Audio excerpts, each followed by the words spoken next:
পড়ল। নাসরিন তখন প্রচণ্ড দুঃখে ধবলের জন্য কান্নাকাটি করছিল।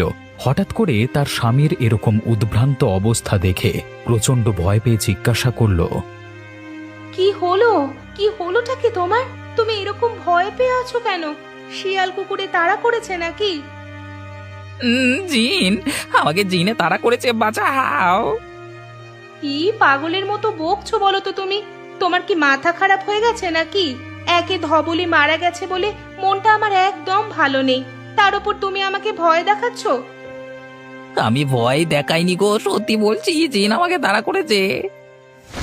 সে কি? আমাদের গ্রামে জিন কোথা থেকে এলো?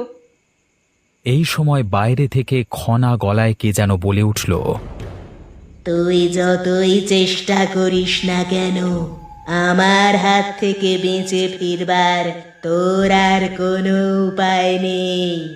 আমাকে তুই দেখে ফেলেছিস, তোকে আমি শেষ করে ফেলবো। ও, ওই দেখো, ওই দেখো, হুমকি দিচ্ছে। তুমি শুনতে পাচ্ছ ওর গলা? আমি তোমাকে মিথ্যে কথা বলিনি, তুমি শুনতে পাচ্ছ কি? তোর গোটা পরিবারকে শেষ করে তালতলায় বসে চিবিয়ে চিবিয়ে তোদের মাংস খাবো।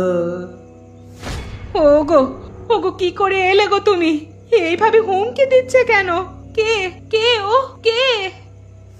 ও ও গিন্নি, ওই ওই ওই, আমি তোমাকে বললাম না, তুমি আমার কথা বিশ্বাস করলে না।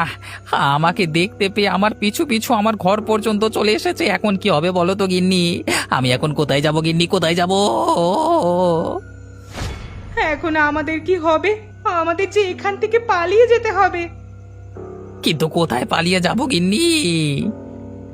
শোনো, শোনো, ভয় পেও না, মাথা ঠান্ডা রাখো। কদিন হলো আফরোজা দিদি আমাদের বাড়িতে অতিথি হয়ে যাবার জন্য বলেছে। চলো আমরা বরং কিছুদিনের জন্য এখান থেকে পালিয়ে যাই। তারপর তারপর কি হবে? আমরা তো আবার ফিরে আসবো যদি আবার। না না, আমরা গিয়ে সব কিছু বলবো তাদেরকে। তারা যদি কিছু ব্যবস্থা করে দেয় তাহলে আমরা বাঁচবো, না হলে বাঁচতে পারবো না। ঠিক আছে, তাহলে আর দেরি করব না, কালকে সকালবেলাতেই বেরিয়ে পড়ি, চলো।